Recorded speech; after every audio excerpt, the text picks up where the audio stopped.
Imagine every person on Earth suddenly had two buttons in front of them. A red one and a blue one. And everyone has to press one of these two buttons. If more than 50% of the world press the blue button, everyone survives. If more than 50% of people press the red button, then only the people that pressed the red button will survive. Effectively, everyone who pressed blue would die. What button would you press? Your choices are red and blue. You press blue, everyone survives if over 50% of people press blue. You press red, if over 50% of people press red, only the people that pressed red survive. Now, here's the interesting thing. This is going to sound horrible. Almost everyone that presses blue is making a mistake. Because if absolutely everyone presses red, everyone survives. The choices are press a button where if you press blue, you're saying, I am willing to die unless 50% of people or more press this button with me. And if you press red, you're saying, I want to survive no matter what, but I'm willing to let the people who pressed blue die if we get over 50%. So in that case, red is the I always live button. Everyone also survives if they all press blue. It does, but you're taking a risk for no apparent reason. What you're saying by pressing blue, I press blue because I'm not willing to risk anyone's life by pushing red. Okay, but they're willing to risk yours. If you trust 50% of other humans to be selfless, then you press blue. If you trust 50% of other humans to be selfish, you press red. Red is you always win no matter what. Blue is you only win if 50% of people globally push blue. The question you have to ask yourself is, why would you risk death in order to see if 50% of the population would also risk death? Because the blue people are basically saying, I will save everyone no matter what choice they've made, but at risk of myself. Whereas red button will be, I want to live. That's it. You say it's the greater good. What for? Everyone could just press the I want to live button. And if everyone did, the risk is gone. Immediately gone. Blue is the only button that comes with an inherent risk of trusting other people that doesn't actually give a reward any greater than the other button. Pressing red is a vote to kill the blues. Not really. Because if more than 50% of people voted blue, even if you did press red, you survive and they survive. And if more than 50% of people voted red, then the blues get killed. But it was their choice to push it. What did I join into? A philosophical debate. A philosophical debate about ideas. Logically, everyone should press red, but that won't happen. Absolutely. But it also won't happen that everyone presses blue. Red is a world you wouldn't want to live in. You live in that world anyway. Only 50% of people need to press blue. That's correct, but what if they don't? What if 49% of people press blue and 51% of people press red? Well, suddenly then all the blues have died. And you could have saved yourself by just pressing red. See, this is the interesting discussion. When people are actually asked about it, people would say they would press blue because they want to be selfless and make sure they're saving everyone else. But that's the only button that comes with risk. Pressing red is the I want to live no matter what anyone else does button. I'm pressing red, screw people, red, red, red, bye y'all. Remember, if you press red, you live no matter what. Guaranteed, no matter what the result is, you survive. You press blue, you only survive if 50% of people press blue. What button would I press? Red.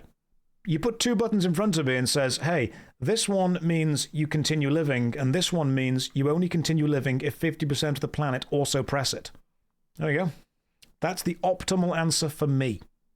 And this is the interesting point. Red is always the optimal answer for every individual on the planet. And yet blue is the only one that might make you think you're saving other people. If everyone pressed red, everyone lives. But blue is the I'm going to save you from yourself button. No, there's no consequence at all. The question wasn't bait at all, Crash. I literally explained it. Listen, I'll explain it again. Imagine that every single person on the planet has two buttons appear in front of them, red and blue, and you have to press one of those two buttons. If you press blue, as long as 50% or more of the planet have also pressed blue, everyone survives, no matter what button they pressed.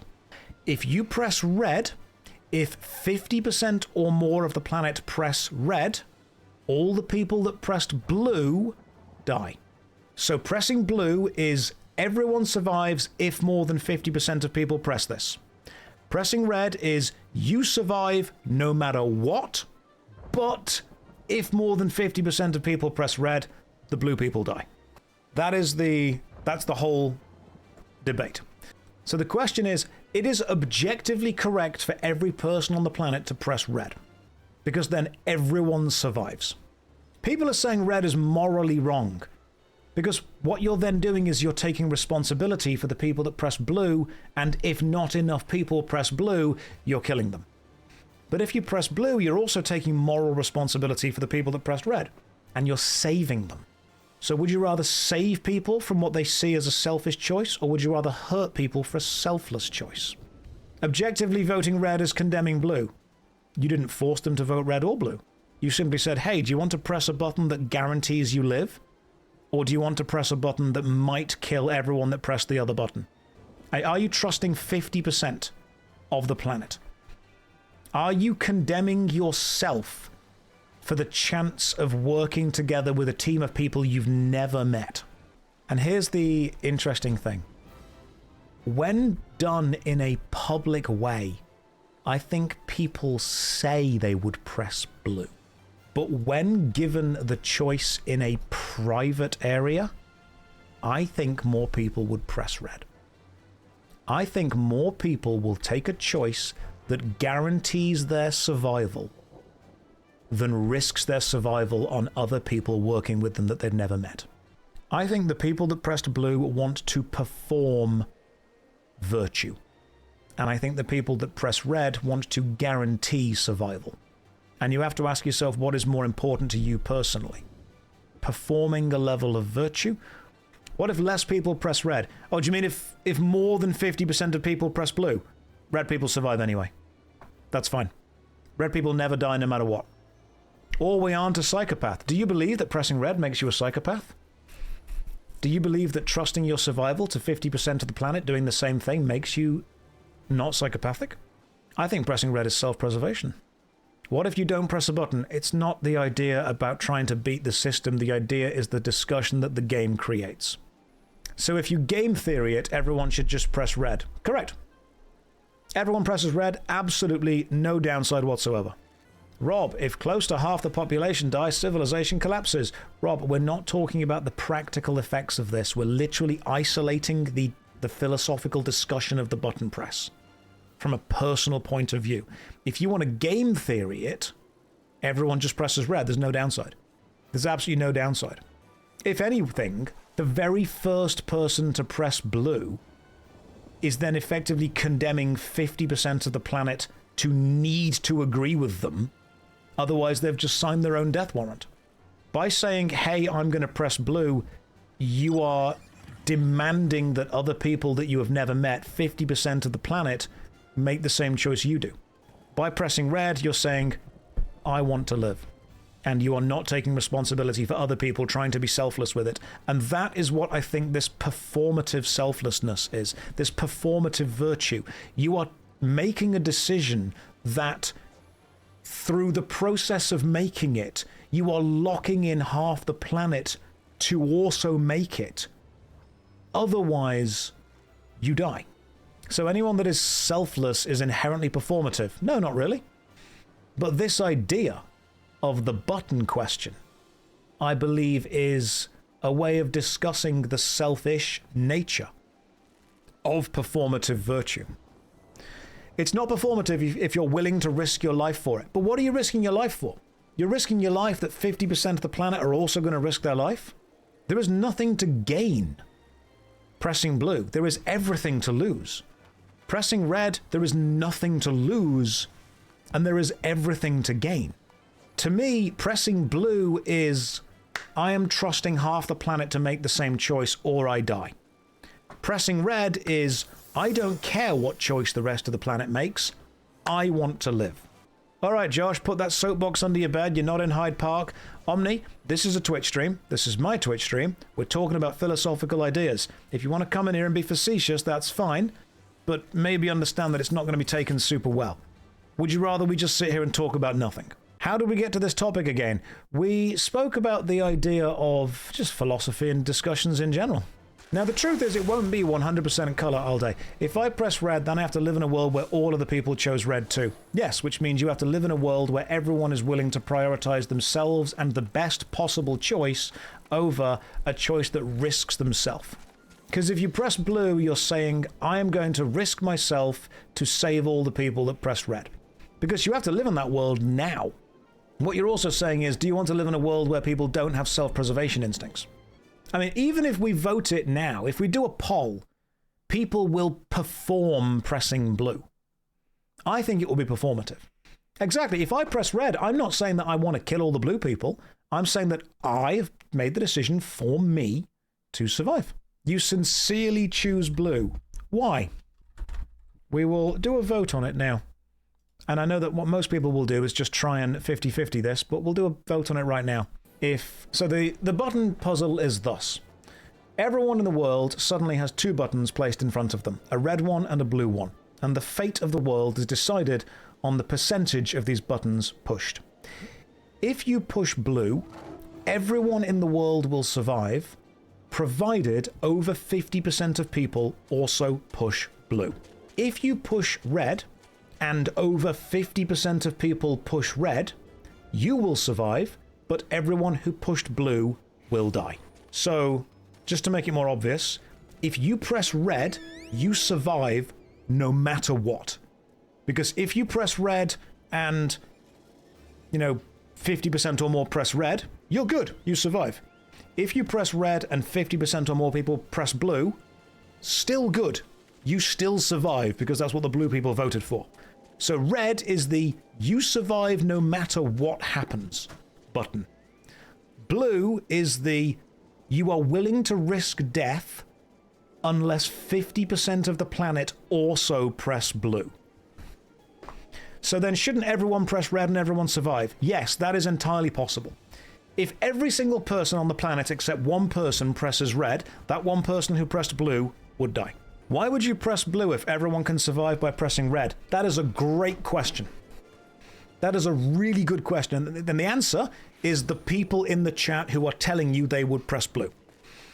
The answer is people want to press blue because they want to feel that humanity will work together when faced with a problem. They don't want to feel that people will be selfish and focus on themselves, despite the fact that it's logically safer for everyone to press red. There is no downside to doing that. You say blue is the more moral option. Dono, consider this. If you press blue and nobody else on the planet has, you are then effectively placing your life in 50% of the planet's hands and demanding that they also press blue, which is the only button that comes with risk to save you. If you press blue, you only survive if 50% of other people press blue, and every other person pressing blue is then taking that same risk. Everyone who is risky is pressing blue and trusting enough people to press blue. Everyone that presses red is not trusting other people at all and is taking their focus into their own hands. What's the benefit of blue? The benefit of blue is if 50% or more people press blue, everyone survives, even the people that pressed red, and all the people that pressed blue. The benefit is if 50% of humanity all press the same button, everyone lives.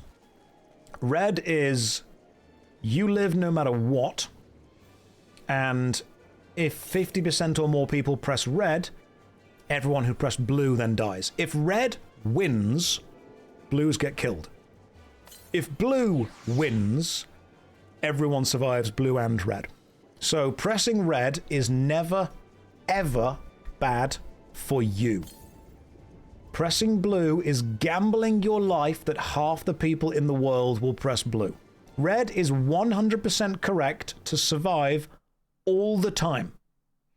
Blue is you will only survive if 50% of people press blue. Blue has risk. Red does not. You kill people by pressing red. No, you don't. You save yourself. You kill people by pressing blue. You put your own life up for risk.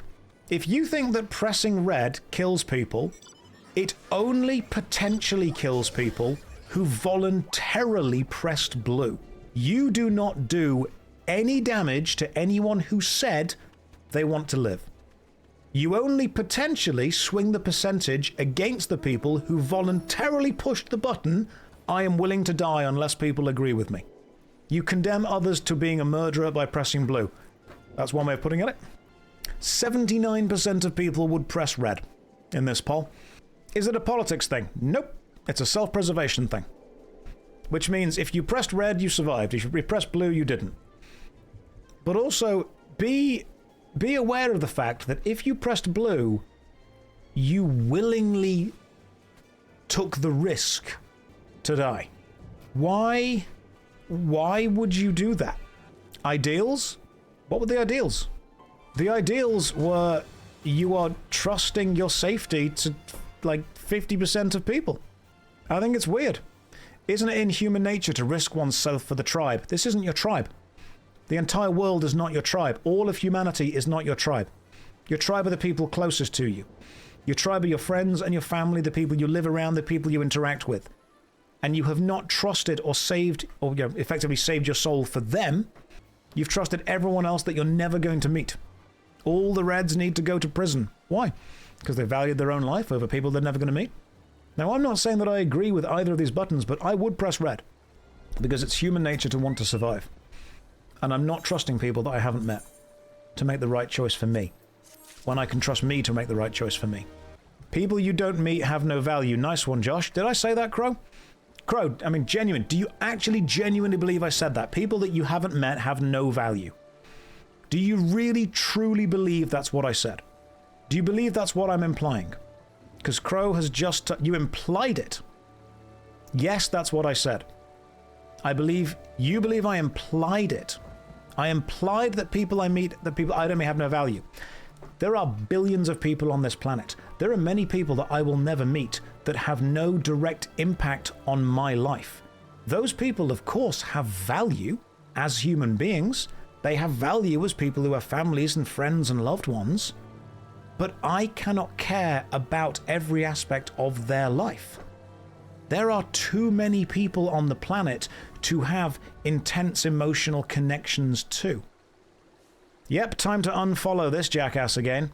Just Kenny, let me help you with that. Why do you want to unfollow? Did you follow me, unfollow me, and then come back? I assume they followed me, unfollowed me, and then came back. Piper's not happy. Not happy at all. So I think what I'm kind of getting at with this is, as a tribe, human beings are trying to take on way too much emotional work. This also proved the point earlier about disagreeing. When someone says something that they disagree with, or when I say something they disagree with, they go, right, I'm not interacting with you anymore. You've said something I disagree with, therefore I'm moving on. Why is the internet so rolled up these days? Because people want to feel something. People want emotion. You voted red because you have a cat and she'd go hungry and be sad if they were gone. Is that selfish? I mean, no. That's just survival. I'd still probably call my family and friends to coordinate a choice together, but I wouldn't be thinking about everyone on the planet. Well, you kind of have to be, because you're also relying on them. If you called your family and friends and said, hey, everyone press red, everyone survives. I think that there is a performative nature to saying that you care about everyone on the planet. And when I say that, I'm not saying that you specifically hate people you don't know. When I say, I don't care about every human being on the planet, I'm not saying there are people on this planet with no value. If you're not directly interacting with my life, you have no value. You're unimportant as a human being.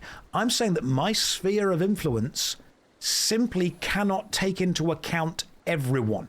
And if it did, I would overwhelm myself, mentally, emotionally, and physically. That's the danger. I think that People want to be good people, but being good people doesn't mean caring about every single person that you're never going to meet. I think sometimes instead of looking at yourself as the savior of everyone, sometimes it's actually okay to just be as someone that works on and supports whatever is local to you. Like if you were a parent and you would probably say to your kids, hey, press the red button. It is very difficult to feel pressure to care about issues that are so far removed from your own life, but you are told to care about because of everyone. And I think that's what I'm getting burnt out with. I think we're living in a timeline where we are told that we absolutely need to care about everything and everyone all the time.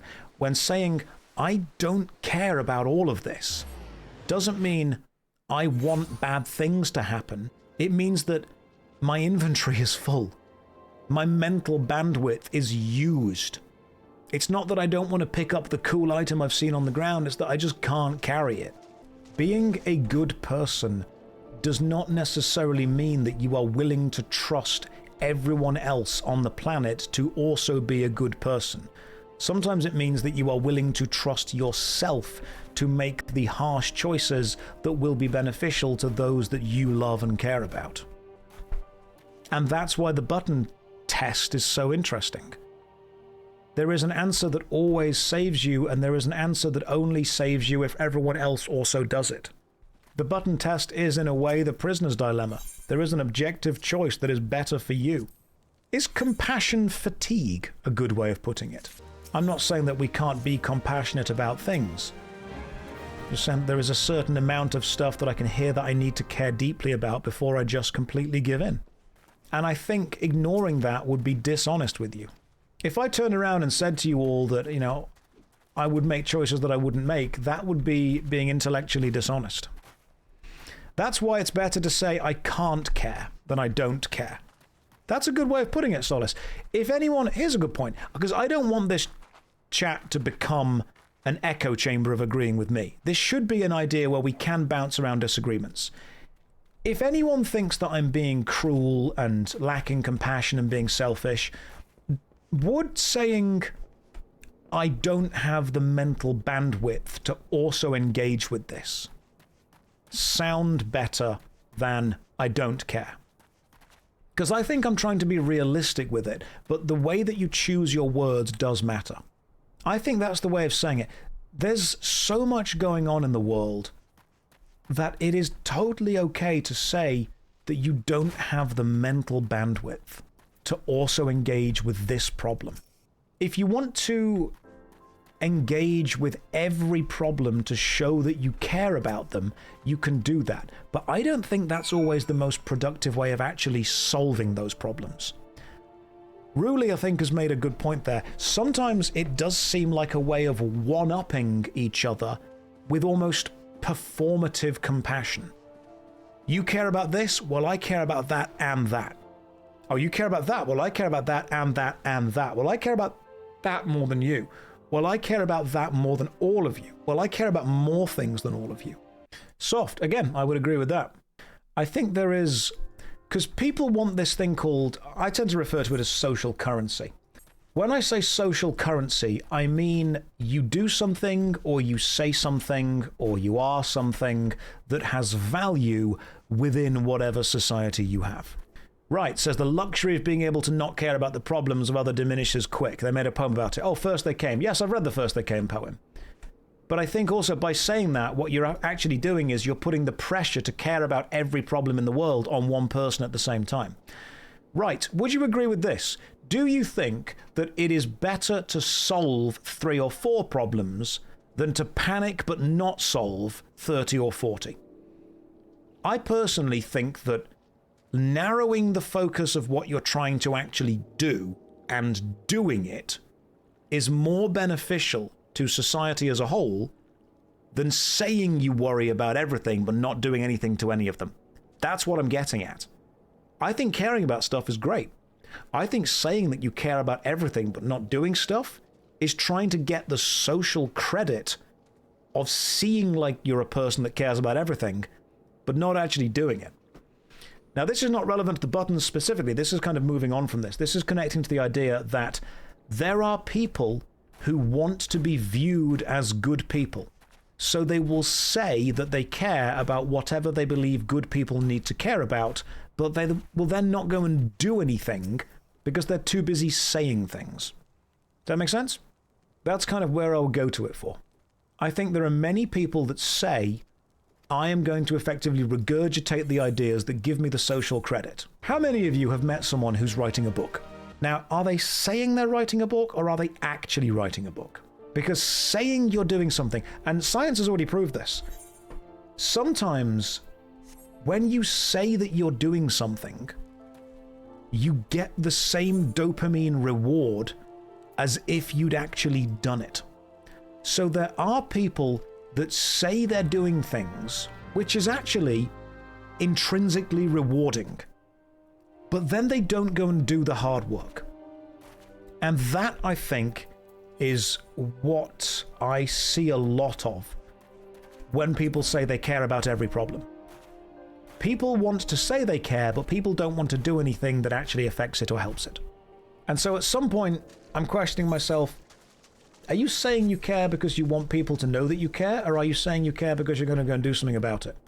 Because if you're not going to do something about it, it's totally okay to say you don't have the bandwidth to care about this right now. That's, I think, where I'm coming from with this. Would you rather do something narrow and affect it, or say that you care about everything and affect nothing? So raising awareness isn't helping. No one likes Dan. Can I ask you a genuine question, Dan? Are you phrasing that question toward me as a gotcha? Have you typed it in that way? Because the message you've just put is, so raising awareness on issues isn't helping it? Question mark.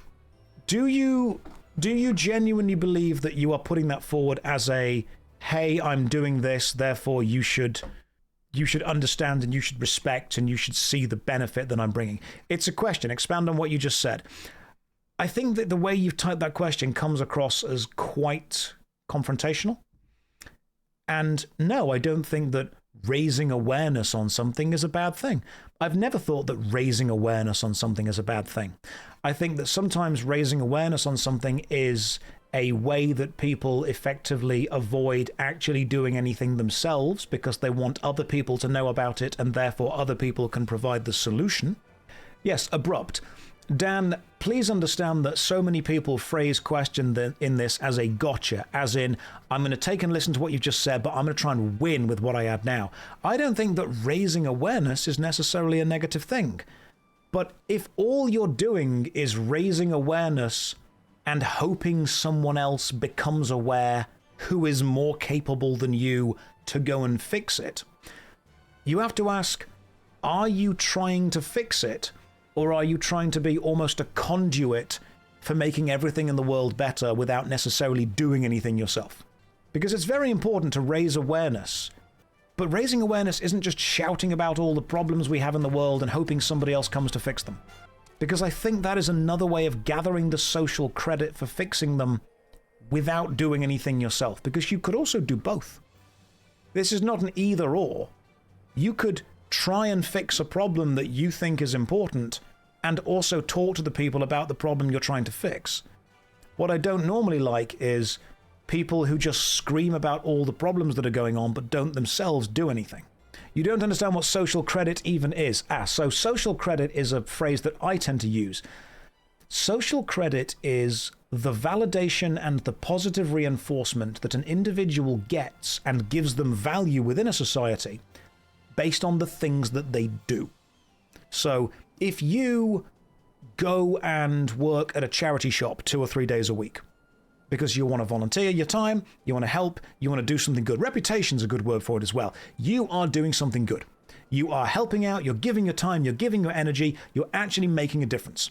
Some people want to gain that respect, they want to gain that reputation without actually doing anything. They just say that they're doing it because that's easy. So they want to get the benefit of doing hard work while actually doing the easy work. Does that make sense? That's strange to you, really? I know lots of people that will tell me they're doing stuff, that they care about it. I believe there are quite a lot of people that I've met before who really want to be seen as people who are doing the right thing, but they value being seen more than they value the doing. I have met people before that straight up would not do good works if they knew they were doing them in secret. I'm sure we've all met those people. They would not be beneficial, they would not be good unless people were seeing them do it. Humans really are strange. Absolutely they are. Dio says, once you've managed over 100 people, you realize how many people say stuff to sound good. I agree. I think anyone that's worked with a large group of people will understand that there is a vast subset, probably even a major set at this point, who will say stuff because it benefits them, but then they will do what benefits them, even if it's the opposite. They will say, I am going to do X, because they know that society wants to hear them say that. And then when it comes to the level of secrecy, they will actually go and do Y, because Y benefits them. That way, they get the social credit of being seen to say the right thing, but then they get the actual personal gratification of doing the thing they wanted to do anyway. And if you've ever worked with someone who is narcissistic, that's exactly what they do. They will say, I am going to do A, because that gives them the good dopamine feeling of saying the right thing.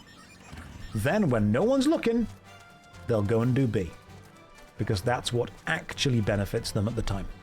And if you've never met people like that, honestly, I envy you. If you have never had to engage or interact with people who act like that, great. SideQuest says it's the matter of character. Not everyone has it. It could be character. It could be the desire to be liked. It could be the desire for self-sacrifice. It could be the desire for self-survival. Isn't that what most people do? Everyone thinks that everyone else will act like them.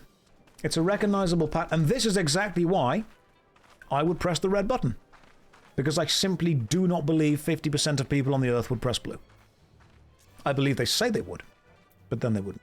In fact, almost any situation that requires me to rely on a large amount of people to all do the same thing is a big risk. It's fascinating, isn't it? Talking about this kind of stuff. I love this. This to me is really interesting. Now, I'm not saying that anyone else is right or wrong with the way that you are putting things forward. Took the wrong armor there. I would like to believe in everyone else, but realistically, I don't think enough people are like that. Absolutely. You can be hopeful. We can hope for the best, but plan for the worst. I think that's the way that we tend to look at these things. Hope for the best. Plan for the worst. Fascinating is a word for it. It is. Because I'm not making moral judgments on people for things they would or would not choose. I'm not saying that you are or are not right for this. I'm saying that you have your reasons, and your reasons will affect other people. Try to make things better instead of making them perfect. Yeah. Affecting one thing in the positive is better than saying that you're going to affect 100. What if we reframe the button dilemma at a simple result that the results are public? No, that's the whole point. The entire point of it is to not make it public, the hand of DOS. That means that since everyone... The left also chooses red, but if blue wins, you have to live with your selfish choice. The point of the button dilemma is not to say that people will do good deeds when publicly shamed. Of course they will. People will absolutely act in the best interests of the majority when the results are public. The point of the button test is to show that actually when the results are not public, people will act in their own self-interest. Yeah, the button test is... It's not about making a moral judgment. It's about understanding that when public scrutiny and public shaming are removed from the process, many people will make a choice that benefits them, guaranteed, instead of a choice that is guaranteed to benefit society if enough people make it. Because, and this is the really interesting point, there is no negative to doing that. That's what I'm trying to push through. There is no negative to pressing red. That still seems like a moral judgment to you. Why? I've not said that pressing red or blue is the right or wrong choice. I've said that I would press red. I think knowing I could have saved people but didn't is a negative. I truly believe that. Pink, who could you have saved? The people that pressed blue? The people that willingly put themselves within a risky position that they didn't need to? Why would you go out of your way to save people who willingly put themselves into a risky position, and in doing so also put yourself into a risky position? That's my reasoning on it, because you're not comfortable condemning people to die. In that case, Pink, why did they press the button that condemned them to die? If you're not comfortable condemning them, why have they pressed of their own free will the button that gives them the risk of being condemned, when they could have not pressed that button? Because if they press it, what they're actually asking half the planet to do is also put themselves into a potentially condemned situation. Because there will always be someone that presses blue, so you'll always condemn them to die. I didn't. They did. This is the red-blue button discussion. I would press red. A fallible person is still a person worthy of life. I agree. I completely agree that. They could have any number of reasons to pick blue. They absolutely could have any number of reasons.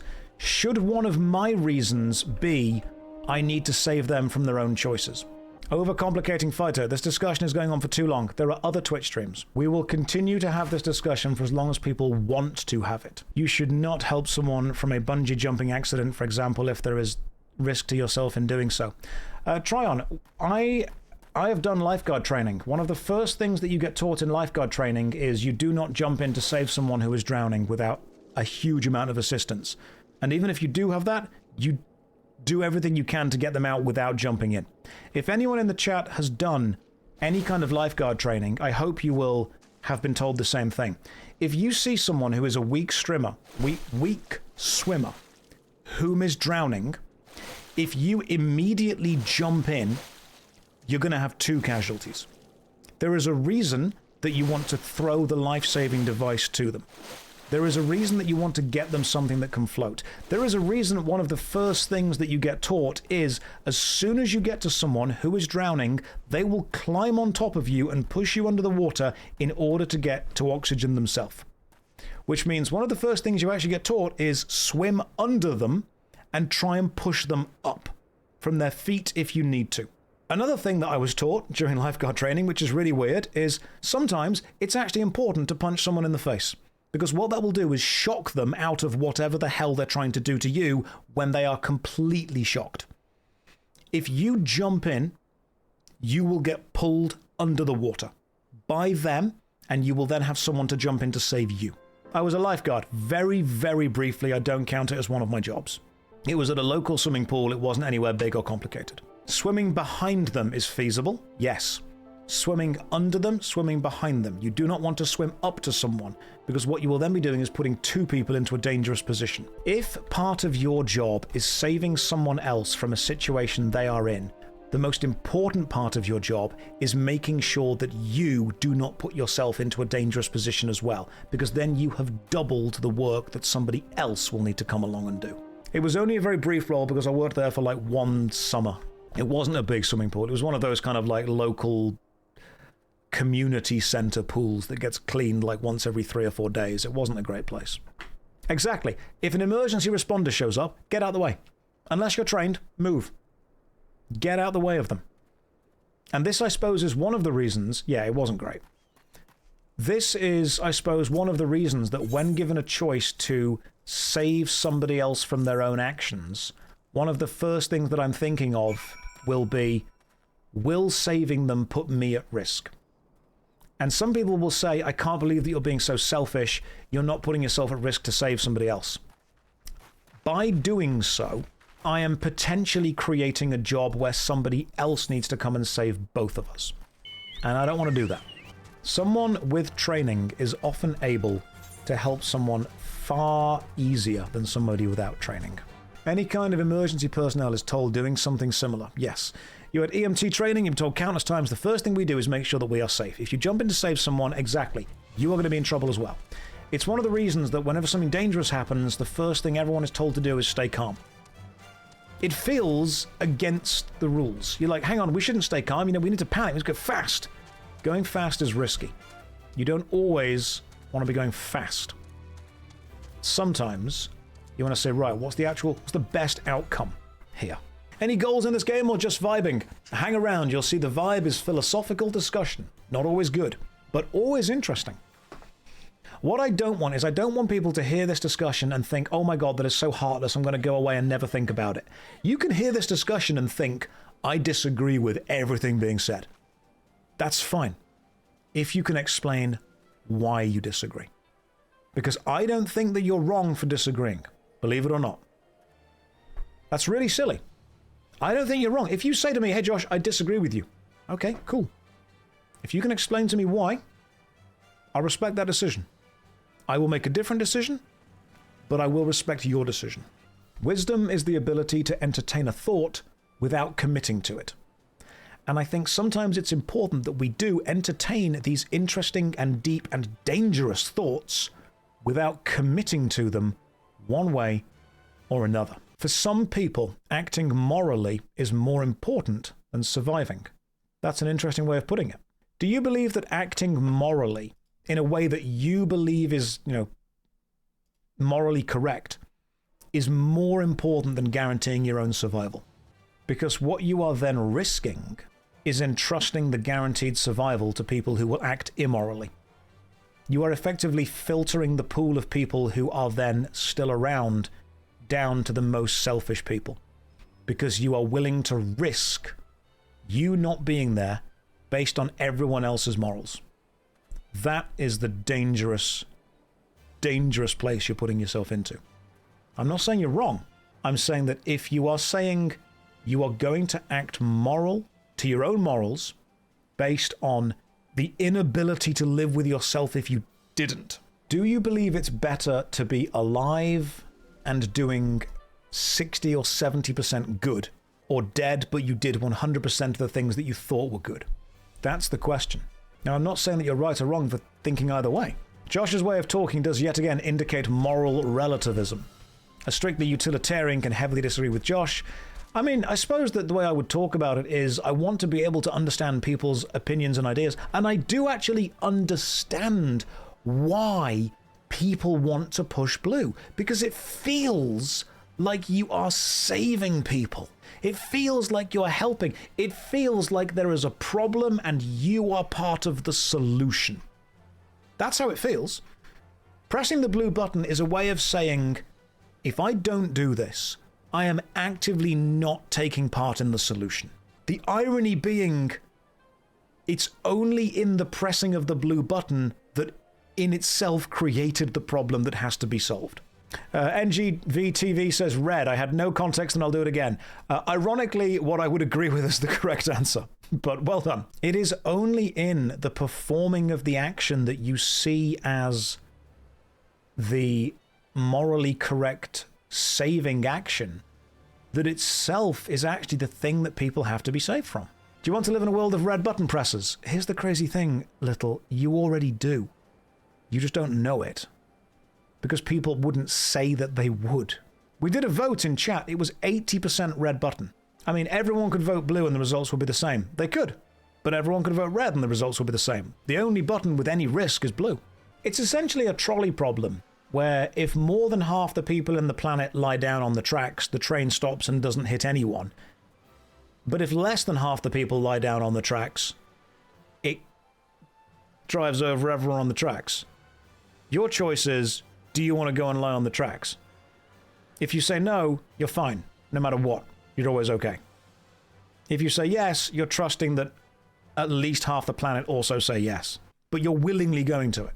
It always sucks having to reflect and apologize. But, you kind of have to. For the love of God, you need to stop with the buttons. This is kind of related to the red-blue button thing. I think I kind of forgot the human. Never forget the human. That's one of the things. I'm deeply disappointed in you. Visa, I haven't even said what's happened yet. You're just disappointed in me in general. Visa doesn't even know what I've done. That's just his natural state of being toward me. I forgot to take the cover off the camera. I just turned the camera on thinking it'd be all dramatic, and I totally forgot to take it. Hang on, I can actually do the thing now of pretending to turn the webcam on, despite the fact it's a webcam that doesn't have a button on it.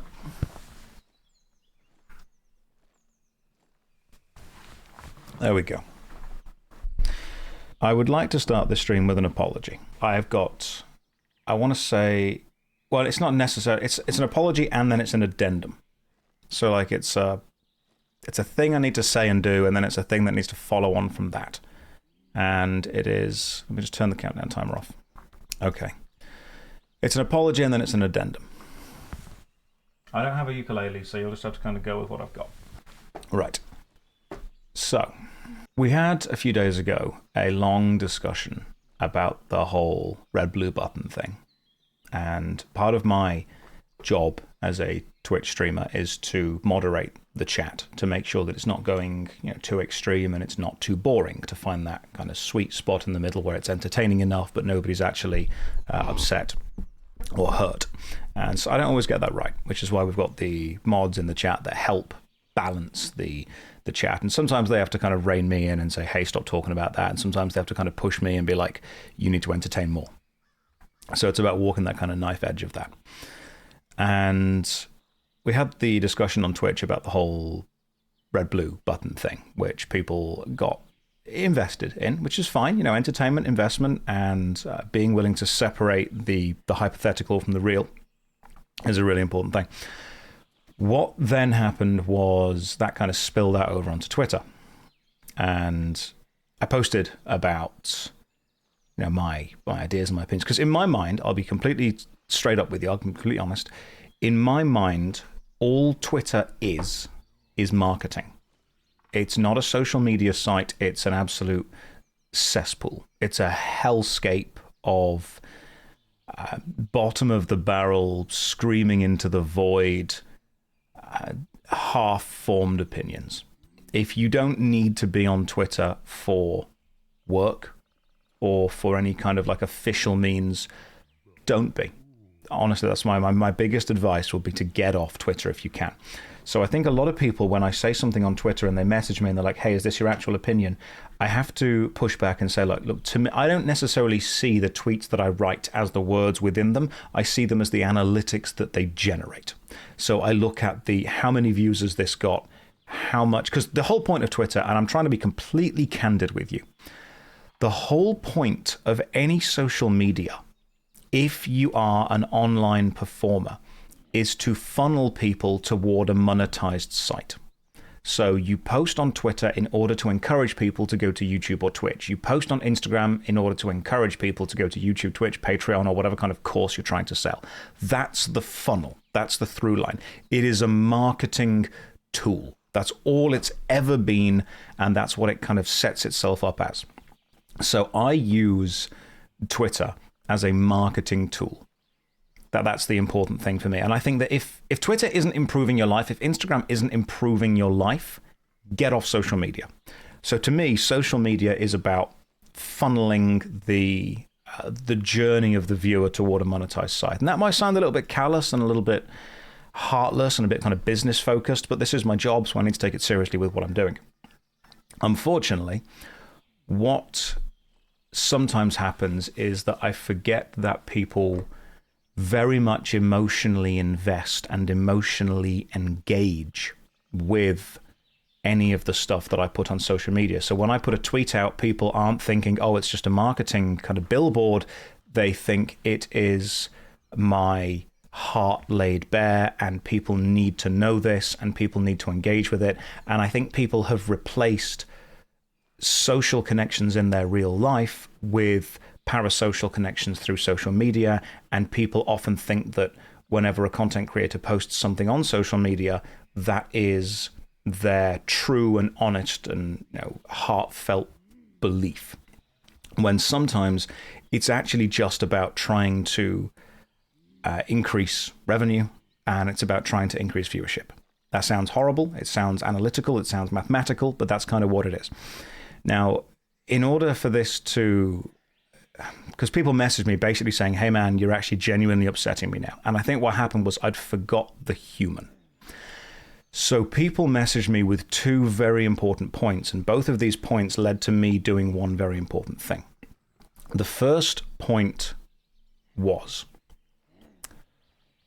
that the messages that I had been putting on Twitter were actually genuinely upsetting people. And I realized that in all elements of performance, you never forget the human.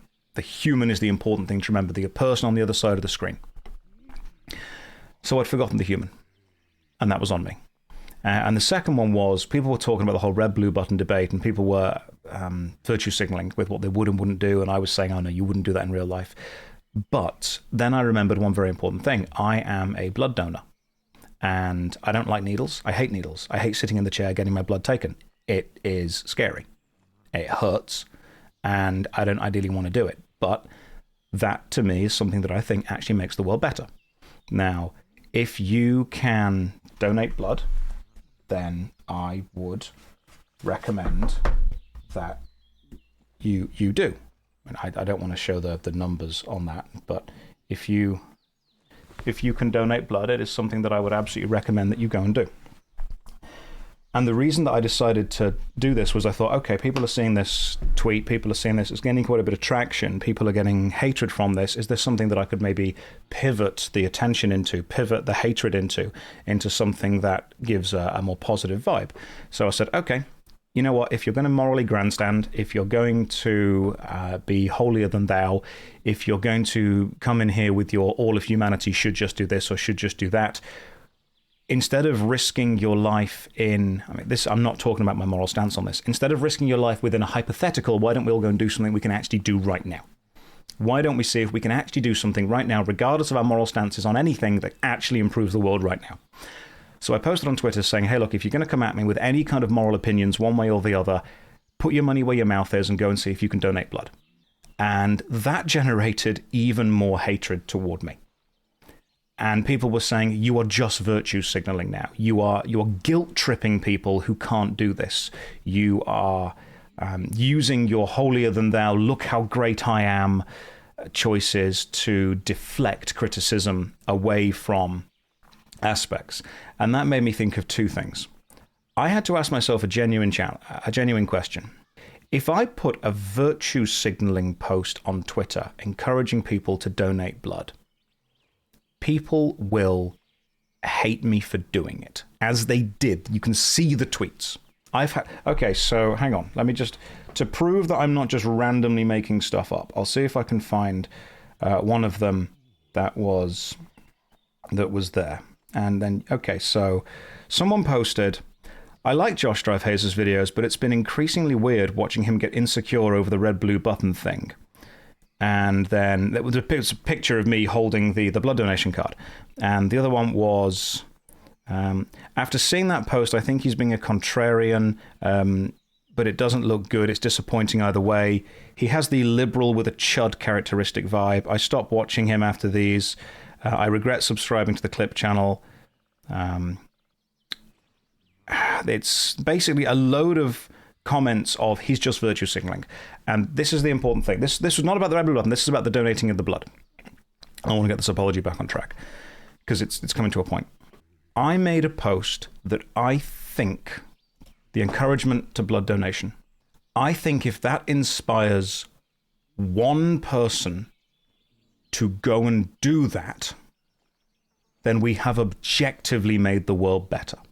And if me making that post encourages tens, hundreds, thousands, however many people it may be, to see me in a negative way, virtue signaling, holier than thou, moral grandstanding, all that stuff, am I willing, am I able to take that negativity to be like a lightning rod for the internet's ire in order to inspire one person to actually make the world better? And my answer is yes. It sucks, don't get me wrong. So that led me to want to discuss two things. The first one was, if I ever forgot the human in the interactions, and if I ever placed my own moral grandstanding above people, even though in my mind the reason I was doing it was because it was a marketing angle, it's advertising, it's algorithmic, that's no excuse for me forgetting the human. I shouldn't have done that. And I apologize for that. And if I have made people disappointed in me because of the way that I have pushed my opinion out there onto the internet, then I deeply apologize for that and hope that people forgive me for putting that online. With that said, I have decided that what I'm going to do is reflect on my moral stances and do a lot of inner soul searching to make sure that the things I say online do not cause upset or offense or hurt in ways that I may not immediately foresee. Right, with that said, let me tell you why I hate the left. All right, Visa, there's the clip. Let's play Albion Online. Everyone shut the fuck up.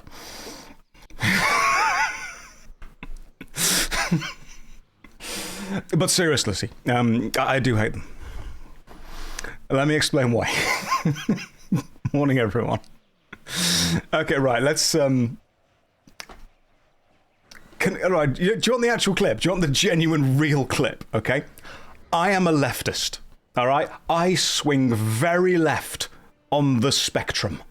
I am 100% flying I'm not American, but I would be flying the blue flag, all right? I'm going to march alongside all the people that are like, yes, liberal leftists. When someone says, listen up, liberal, I listen the fuck up. You know what I hate? My teammates. That's the problem. Like, they're insufferable. Like, I'm standing out here being like, listen, right, we know you're a leftist, you said you hate the left. It is so difficult to be on the left politically when you look around and you're like, everyone's a fucking idiot. God, I am the only person that knows what's going on here. God damn, stop being so wrong with everything. Right, listen, I 100% love the left. I hate my teammates. That's what it is. As a leftist, yes. 100%. And do you know why? I've realized why. I can explain to you exactly why. This is the clip, okay? Let's broadly divide it into the political left versus the right. Let's forget the center for a second. I like to sit on the center. I am a fence sitter. I love seeing the fields all around. But in general, if I had to get off that fence, I'm getting off toward the left-hand side. Let me explain why the right-hand side is winning. Because if you're on the left, you can't make a mistake. You make a mistake, you are cast out. You are persona non grata. You are ostracized.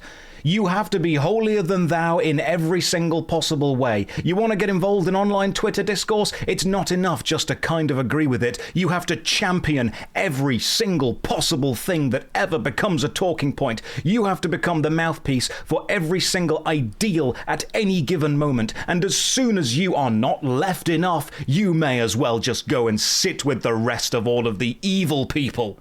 Whereas the right will look at you and go, you're evil, that's fine, come and join us. What? Hang on, you don't agree with everything we agree with?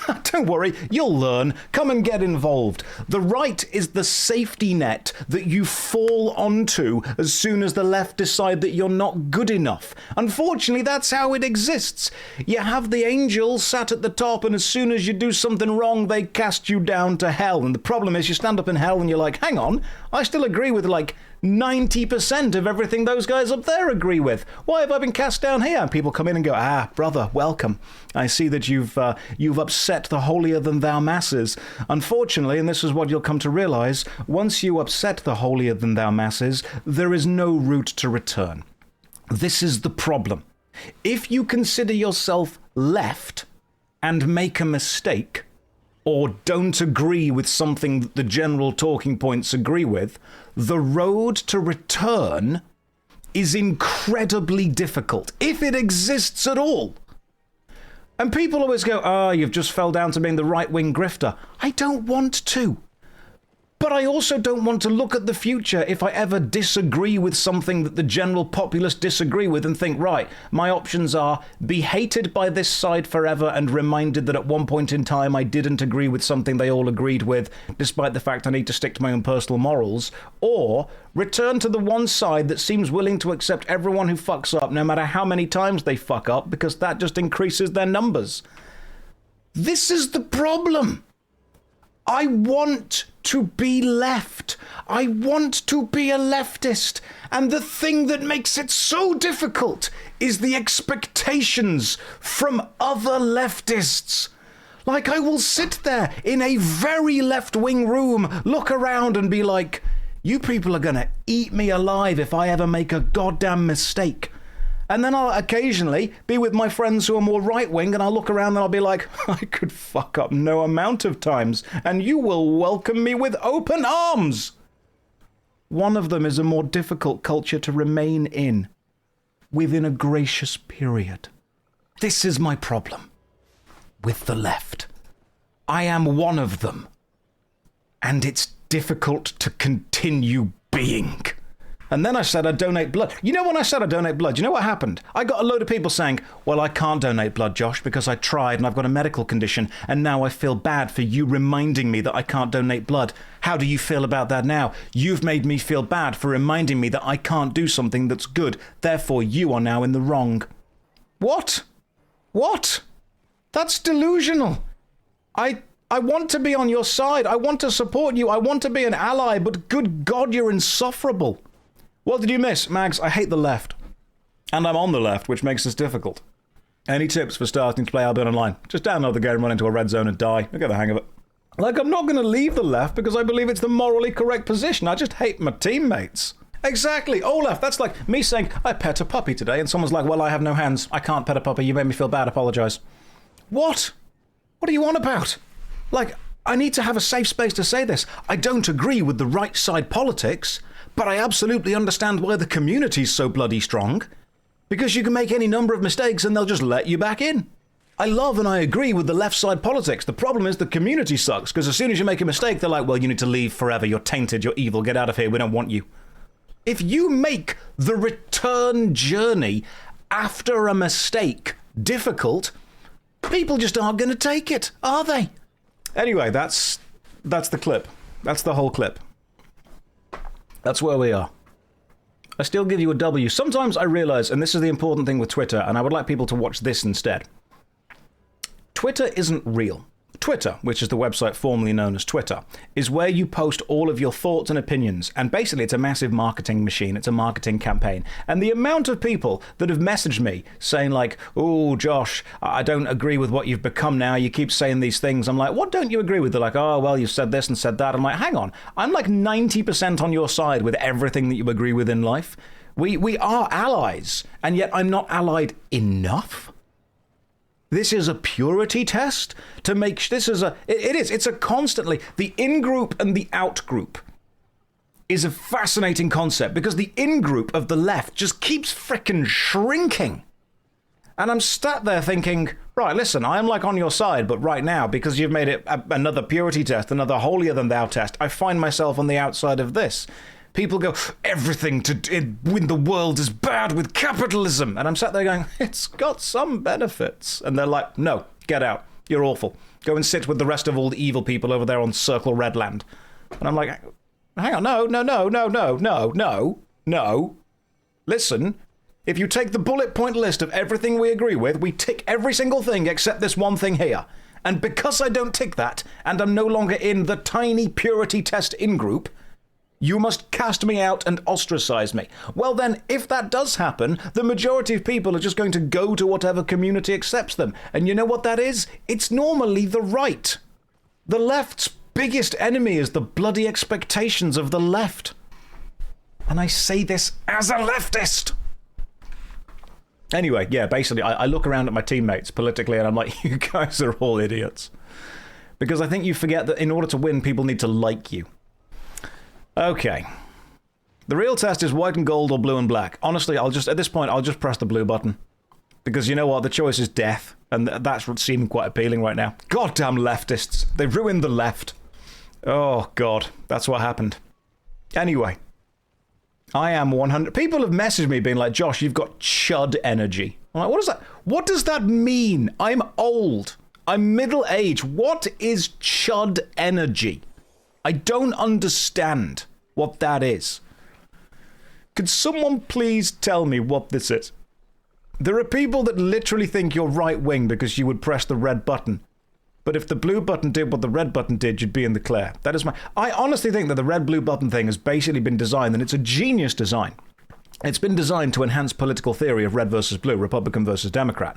They've given the button that saves yourself to the party that want to push personal responsibility. And they've given the button that saves everyone else as the party that pushes kind of social cohesion. And believe it or not, I absolutely, completely, 100% agree that social safety nets should be in place. I agree with social security. I agree with a government-funded pension. I agree with a kind of socially funded medicine. I agree with that stuff. That's good. The NHS is freaking brilliant. People that work for the NHS in the UK are heroes. The system is just underfunded. That's the problem. I don't disagree with social systems. I 100% agree with... People have said to me, oh, so pressing the red button means you don't want there to be social safety nets. No, I absolutely do. I think there should be social safety nets. Being a socialist doesn't make you a liberal. But I am both. I would love to be both. Why are we apologizing today? Because I'm not left enough for the left. But also I've seen what's happening on the right and don't fancy going over there either. Anyway, I 100% agree that there should be social safety nets, and I think the red-blue button divide has basically been enhanced by the fact that red and blue are the colours of the Democratic and Republican Party, which people have taken to de facto mean pressing red as a vote for Republican and pressing blue as a vote for Democrat, despite the fact that if I was in America, I would vote for Democrat. I don't know anything about the whole things, but it seems to be that's the one that's pushing the whole social safety system, so let's go with that. I don't really care what you would or wouldn't vote for. I'm just saying that the colours have been set up to specifically appeal to people like that. That's what people have seen. People have seen red versus blue and thought that it applies to the political landscape of the time.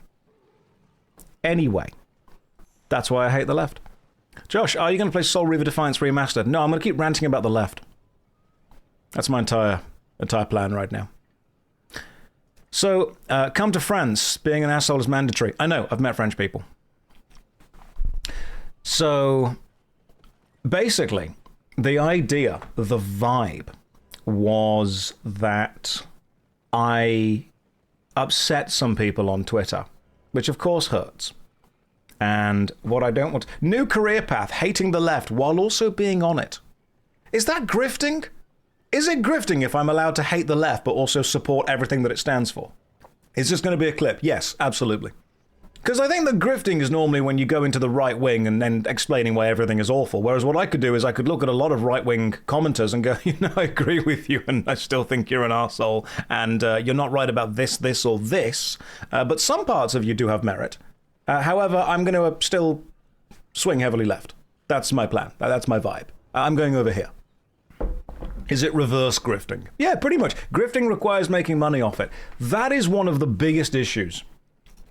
Because believe it or not, the side that encourages social cohesion is also the side that doesn't normally have that much money. Have you ever wondered why people go to the right? There are two reasons. There are two reasons grifters head to the right. One, as I've explained, it is the side of the spectrum that will always forgive you no matter how much you mess up. If you are on the left, you have to be as pure as the purest left. And as soon as you make any mistake or taint yourself in any way, you will be cast out. You are ostracized. You are persona non grata from the left as far as they are concerned, and you will not be allowed back in because you have failed their test. And therefore, you will go to whatever community then accepts you, which normally happens to be the right, because you can do whatever kind of shit you want, and they'll be like, yeah, come and join us. We need all the people we can get. The other point is that you then have two specific communities, one of which is based on spreading the wealth around as much as possible and using social systems to take care of people, and the other one which is basically about hoarding as much wealth as possible. And guess which of those sides has more money? Happens to be the right. So, as a content creator, if you want to be able to, 1, make a load of mistakes and be forgiven about it, and 2, be rewarded by money, there's one side that kind of has the benefits of that. Unfortunately, I don't agree with the politics, so I'm staying on the left. Who sent Josh into preacher mode? Twitter. Unfortunately, Twitter. Ugh. Right, also guys, don't carry the politics conversation into Discord. Just scream into a pillar like the rest of us do. Just scream into the void. I'd argue there's a lot of nuance on both sides, and this entire conversation is bad for the internet. I agree. Unfortunately, it gets Twitter views and Twitch views, so we kind of have to go with it. Twitter is the worst place on the internet. Twitter, the place formerly known as Twitter. Anyway, have we all you know what? Let's all just have a good scream into the void. Everyone just type "ah" right now. Let's have a good scream. Left, right, blue, yellow, what, green, I don't care, whatever. Just have a good old scream. There we go. That's what this stream is about. That's what we're going to send to the advertisers. We're going to be like, okay, advertisers, this is what you get when you advertise on my channel. Albion Online are probably watching this content right now being like, is it too late to cancel the contract with Josh? Do we need him in the Crucible? He's not going to win. Like, we could probably push him away now. Who's mad about current thing? I'm mad about current thing. I'm mad as hell about it. You don't believe in the correct way to scream is ooh. Oh, God, we've already got a divide. I'm going to put a poll up right now. Okay, guys, listen, some of you are screaming wrong, and if you're screaming wrong, you're going to be cast out. I mean, Hooked on a Feeling did say that the correct scream is ooh-ee, ooh-ah-ah, ting-tang, walla-walla, bing-bang, which is, if anything, the kumbaya lord of screaming. We all bring it together. Or you can scream the way that Disturbed do at the start of that song, ooh-ah-ah-ah-ah-ah. You could do that. Can we screech? Screeching is a more advanced form of screaming, and I don't think we've got to that yet. Anyway, yeah, to loop this all back to the start, I am firmly on the left politically. I just absolutely goddamn hate other people who are on the left, because I look around at my teammates and I'm like, this is not the best selection. It's like the start of dodgeball. Also, one thing that I do have to note, and this is very important, sometimes fans of celebrities, if you will, like them more the less they know about them. Have you noticed this? That a lot of celebrities could have just retired with a nice amount of money in the background of the rest of reality, but they just have to keep talking. And that's what messes up all of the stuff. Like, the more they keep saying, the more chance that they'll say something stupid. That, unfortunately, is me. Because I have had so many people message me being like, hey man, I really liked your videos, but now you're just a living example of the Dunning-Kruger effect because you believe you know everything about everything because you're quite good at making MMORPG videos. I've also had many people message me saying, let's be honest, Josh, you're a crap MMO player, you just make videos. And I thought, I'm not crap. Like, I'm not the best. But I think that's cruel. Like, I can press some buttons. Like, I can look up some rotations. Like, I'm not the world's greatest Albion Online player. I'm probably in the top, I don't know, 2? But I'm not the best. Being good at MMOs is not a compliment. It is to a certain group of people. I think a lot of people have basically messaged me and said, hey man, I liked you more the fewer clips I saw of you. When I just made MMO videos and did nothing else, people, I think, liked and appreciated that. I think people liked me more when they could just kind of project what they wanted me to think and feel onto me, as if I was a blank slate that just talked about video games and agreed with, in their head, whatever they wanted me to agree with at the time. And then whenever I come out and say, hey, I don't agree with what you think, but I respect your right to think it, they're like, well, you're basically dead to me now, you're awful, go and stand over there with the rest of the evil people. Ah, okay, right, gotcha. So I see, it was more of the blank slate that you wanted. You really like There Wasn't Any Good series. I love There Wasn't Any Good series. I love making it. Thank you very much for watching it. No matter what happens, you're the best second monitor creator. Some of you have got 2 monitors and you need something on them. Anyway, I think that, unfortunately, what has happened is people have discovered the MMORPG videos, they have watched them. Because I have never spoken about my personal stance in any of them, people have just projected onto me whatever they believe. Then I have started engaging with the community in a greater way, such as with Twitter, such as with Twitch, such as with Instagram, and people have come to realize that I am slightly more nuanced and slightly deeper than just a guy that sits there playing MMORPGs, and in some cases this has upset people because they have realized that I do not agree with everything they agree with. And some people who are incapable of understanding that there are people who can disagree with things they agree with have just decided that I am evil. Now, I'm not saying that we have to agree to disagree on everything. There are a couple of things that I think we kind of absolutely have to agree on, like human rights and stuff like that. Like, there are levels to this. Like, if someone says, hey, I think this incredibly heinous, awful, terrible, evil, just 100% malevolent thing toward half of humanity, I'm going to be like, I'm not agreeing to disagree. I'm just straight up disagreeing with that. There's no agreement here whatsoever. That's wrong. I don't want to be your friend. But if someone walks up to me and goes, you know what, I think that a chicken tikka masala is the best curry, I can go, well, we can agree to disagree. I think it's a korma. There's levels to what you can agree on. The problem is that people, especially the ones on the internet, hear that you disagree with them on anything and think that you are now the worst person ever. That's what's happened. You can Like, people can have opinions that I don't agree with, but people can't have opinions that I don't agree with if I kind of think that they're valuable opinions to have. Yeah, korma's the best curry. Shut up. Don't judge me. Also, agree to disagree is fine when it doesn't actually matter. Like, if you're talking about something that has no consequences in the real world, then saying, yeah, agree to disagree. I think the S-stock is the best weapon in Dark Souls. Okay, well, I think it's the Claymore. Oh, well, I think it's actually the hammer, the blacksmith's hammer. I think actually you can get much further with the Black Knight's glaive. Well, we can do this, this, and this. All right, we'll agree to disagree. That's fine. You can agree to disagree on that kind of stuff. When someone walks up and goes, I think we should just, slap everyone who has green eyes. I'm like, well, I would disagree with that. You should ask their consent. Some people might be into it, but we can't just immediately say we have to do it. And they're like, well, agree to disagree. No. Now you're just being weird. It's mass debating. And I am not a mass debater. I am a cunning linguist. Thanks for the streams, Josh. You're welcome. Agree to disagree. Josh can slap me, I have green eyes. There we have. Consent. Consent and confidence. The two sexiest things in the world. All right, off you go now. Should I just leave now? Have we peaked at this point? Josh, I was taking you seriously. You never quite know whether you're meant to take these streams seriously.